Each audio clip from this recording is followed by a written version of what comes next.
think we got what we wanted, or at least what I wanted. So, AJ versus Edge at WrestleMania, gonna be super sweet.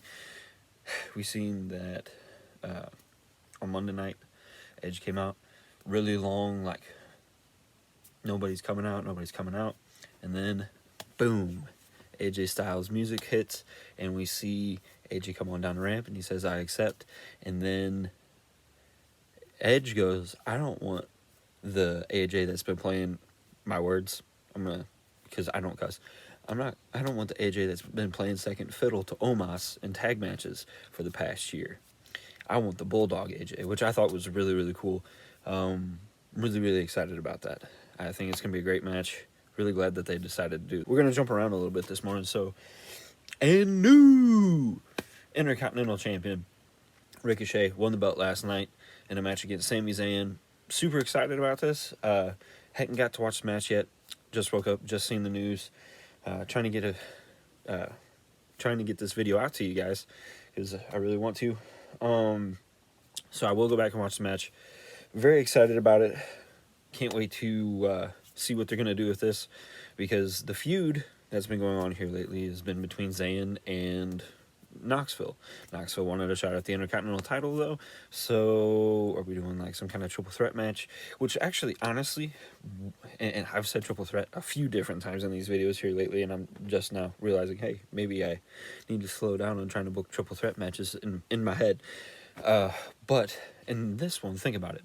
You can cover up a lot of Knoxville's greenness, so to speak, if you got two really good workers in the ring, which Zayn and Ricochet are. Next on the list, Christian Cage won the final spot last night to go into the Face of the Revolution ladder match, which I think will be really, really good. Revolution is Sunday. So last night, Darby Allin, Sammy Guevara, and Andrade all faced off for the TNT Championship. Sammy retains. So, really cool there. I think they're giving him a really good run with the title. All right. So, up next. This was announced a week ago. I didn't quite catch it. So, I apologize for that. But it has been announced that the match between Roman Reigns and Lesnar going to be a unification match, which I guess kind of makes sense. And it did seem like that's what they wanted to do. It is going to be a bummer seeing one or the other, or both, in a sense, going away and going to one main title, but I don't think the roster is big enough, which actually is a good segue into the next topic. So, Vince McMahon was on Pat McAfee's podcast this week, and he talked a lot of different things. Very, very interesting person. I think everybody can, see something of interestingness about Vince McMahon. Guy talked about his upbringings, which was, very humble beginnings. And then you see him discuss things like the roster cuts, which he says it's just business. It's not personal. It's just business. He talks about a lot of things, and it was a pretty good interview.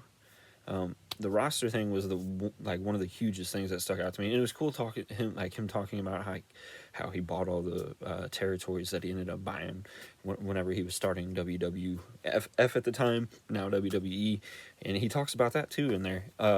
He was really good about telling his story, which we haven't really gotten a whole lot of. And while he was on there, the news broke that he is going to be the one inducting The Undertaker, which actually, I really wanted Kane, but I do think that this is a better choice because of the relationship that Mark Calloway, the person being The Undertaker, and Vince McMahon have. It's very personal, very brotherly. I think it'll be really, really a touching moment. So that's cool that we're getting that.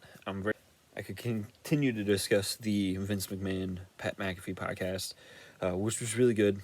I felt that it was a little commercially on Pat McAfee's part, but it was kind of cool. I really don't know much about Pat McAfee beyond He's a commentator for WWE, and that he used to play football. So it was cool to hear. You kind of imagine that a lot of these guys that do end up in WWE doing different things that from the outside world, like Freddie Prinze Jr. and stuff like that, are fans to some sort of degree, and that's why they're there. But I know there's been other cases in the past where guys just wanted a job and WWE pays well, so let's go to WWE. Now, let's talk. Sorry, distracted by the dog. So, let's discuss AEW purchasing Ring of Honor. Kind of a big deal. Pretty cool to see that happen as well. A little bit of a surprise, but I think it's good that library is going to stay around and be in some good hands. Now, if you don't know anything about Ring of Honor, but if you're watching this, I'm sure you do, but let's go ahead and give a little bit of a background anyways. So Ring of Honor was started by the company that used to produce or make or whatever the VHS tapes, DVDs, what have you. I guess it would have been more VHS tapes. This is all going from memory instead of researching to back up my memory. Those guys started Ring of Honor. Yes, so Tony Khan buys Ring of Honor. Huge ordeal, but one thing that people are speculating is that Cody is going to... this is just like a fan theory that's really been running rampant since Wednesday night, is that Cody is going to lead the Ring of Honor invasion into AEW. It'd be cool to see another invasion angle. If they try to do it kind of like WWE did, I really hope that they fix some things that were done awfully by WWE doing the ECW, WCW versus WWE thing. In theory, it was cool, and there's a lot of things that third grader me enjoyed of it, but I'd like to see a few things change this time around. I think it could be cool. Would be cool to see Cody stay there instead of going to WWE, but at the same time, it would be cool to see Cody go to WWE. Because there's a few things there that would be really cool. Just not... Yeah.